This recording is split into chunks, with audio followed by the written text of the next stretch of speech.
G'day guys, shout out to everybody at BJJ Fanatics. My name's Ben Powell. I'm a 3rd degree black belt in Sydney, Australia. So I've been training for over 25 years and I'm the head coach and owner of SVG Australia.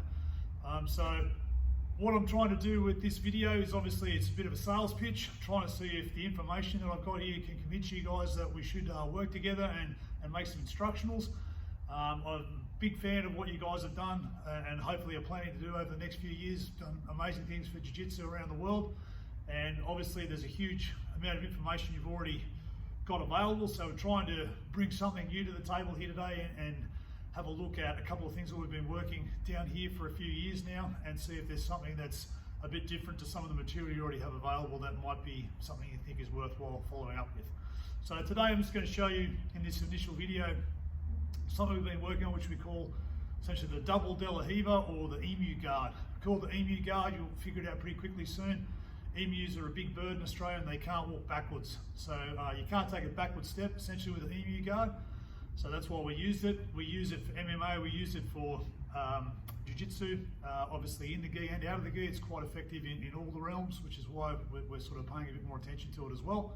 So we'll give a demonstration of that, give you a quick little breakdown of why we do it and what I think are the good and bad, or the good aspects of it pretty much. I don't really think there were any bad aspects of it, to be honest. Give you a rundown of how I'd like to do the instructional and then just show a couple of the techniques to see if it's the sort of stuff that you'd be interested in. And thanks to Chris here for helping me out. So first things first, what's the emu guard? So if Chris stands up, pops over here, make sure he's in the screen. So classically, everybody who does jiu-jitsu understands the idea of De La Riva and reverse De La Riva. So if he takes a step forward and gets in between my legs here, my outside leg coming through is going to make a De La Riva hook, and I can play all different games from here. If I go the other way and play reverse De La Riva, I can play different games from here and obviously have different grips. This works really well and very effective in the gi when we can have multiple grips on sleeves, the collar, etc. Not as effective, or a different game in no gi, and definitely good when we look at a fight with an MMA fight. So what we've started working is the combination of that, basically trying to bring it all together where I can have complete control over his lower body here. And so we do this by starting with a reverse De La Riva or De La Riva, and then I'm going to work to lift up, and rather than having a spare hand here like you'll see all the time when people are playing these guards, normally I'm going to lift up and I'm going to hold his leg here. So what this ends up being, it ends up being like a double guard. I have double control on his heel and I have double control with my knees above his knee. So I've got complete dominance of his lower leg here. So what this allows me to do, allows me to do a bunch of things. It allows me to maintain the distance. So if Chris starts to move in towards me, I can easily lift my hips up, essentially plank my body from shoulder to knees and stop him from being able to drive forward. Like I said, if he tries to lift his leg up and pull away, it's very difficult for him because I've got such a good control over his leg.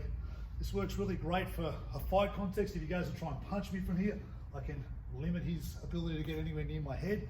So our MMA team are using this guard quite a bit as well. And it also, again, stops him, my arm position, you can stop him from rotating to get away as well. So it's very effective at controlling the distance, very effective at closing him down. So I often call this like a closed open guard because I've actually locked his leg here in place and I'm controlling him rather than just waiting for him to move. So from here, I've got a heap of good options. I've got like about a dozen different sweeps, back takes, and leg entanglements that we can work with. So we'll show you one of those. So this first sweep, again, just while he's here, main goal is to try and keep his knee behind the line of his ankle here. If I can stop him from doing that, he's always going to be sitting back here. He's not going to be able to come forward and cut through with a knee cut pass and all the other sort of classic things that are available when you're jumping in through someone's reverse De La Riva, or it's going to be very difficult for him to start to break open my legs as well from here. So what I want to try and do is keep his weight on his back leg, and if I can do that well enough, then I can make his front leg light where I can lift it up. So as soon as I can lift his heel towards me and off balance him, he becomes very easy to tilt left and right, and we have a lot of sweeping opportunities here. So we'll have a look at one of those now. So again, I can tip him to the front side or to the back side. So if I'm here and he starts to give me some pressure or start to move in, I can straight away, as I said, lift my hips and drive him back. It's very difficult to counter that. You can see Chris straight away is actively trying to get his hands to my knees.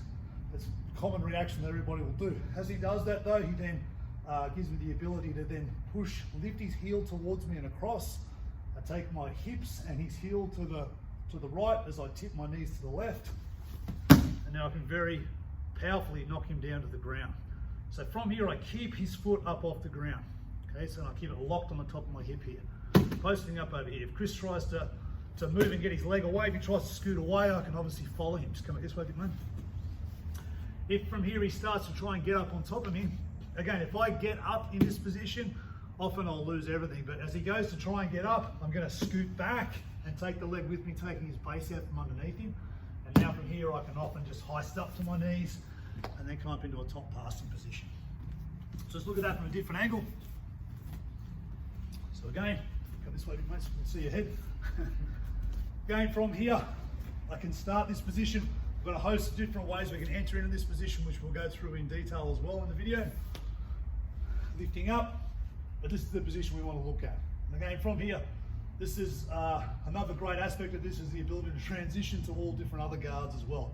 So it's very easy once I have this grip here, I can start to work with my leg, knocking him off balance over here. I can work up to his chest, to his hip. I can get for my tripod sweeps. I can move into other positions to start to attack. Classic De La Riva, I can do whatever other options are available. Again, there's a host of options. But from here, just this way, touch, mate, you're gonna fall into the wall. From here again, he starts to pressure in. I lift my hips and drive him back. I don't allow him to get his knee in front of his heel. And from here, once my hips are lifted, I'm going to lift his foot off the ground and take it off to the side as I tip across in the other direction. Once again, from here, I keep his foot stuck on top of my hip here as I squeeze my knees. Makes it very difficult for me to still pull his leg out and away, and also makes it difficult as he goes to get up on top. I can keep this control. From here, if he does start to pressure up and I move back and I still can't get on top, I'm going to release this, keep a squeeze on my knees, frame on his head, he starts to get up on top, and then I'm going to post back and suck the leg back with me. Okay, and then obviously start my passing sequences from there. Okay, so that's just a little taste of the emu guard. So I'll call that the backside tilt sweep. What we're going now, I might as well show one more. So we'll show a front side tilt sweep just to give you a look at that as well. Again, something a little different. So if he's standing over this side this time, same again, we get to the position, and from here, he's obviously felt that pressure going the other way. So if he does, I'm going to have the ability, as he starts to resist me taking him backside, he's going to come back hard the other way, and I can tilt him the other way. So exactly the same mechanics. Lift my hips, take his foot and my hip right to the side as my knees go in the opposite direction. And from here now, I'm going to look to try and get his knee to the ground. So I lift my hips up high and drive to get his knee to the ground. Once he gets the knee to the ground, same again, I lift up and hold. So I'm going to actually turn my grip to cup his heel this way for this one. And preferably down, so it's stuck by my side here. So this is a weird position. It's actually a really, really controlling position. Again, if he starts to try and run and get away, if he runs, his leg comes up, and I can bring it underneath and sit straight up to get a back attack.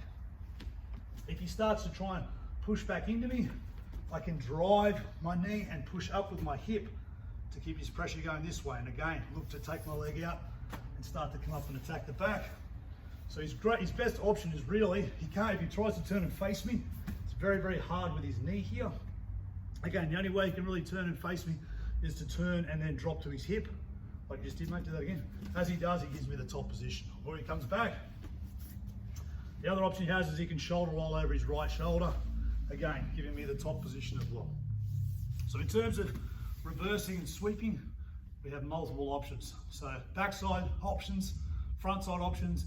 Backside, if I get the hip to the ground, we can work into berimbolo techniques. Again, berimbolo techniques will work very well, no gi.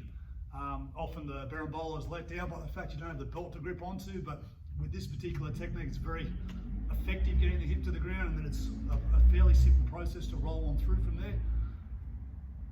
We've also got, again, moving into other classic sort of deep De La Riva attacks that you can do from there, and then also sitting up into a seated guard, a whole host of different options. But yeah, again, hopefully that's enough bait for you guys to like what that technique is.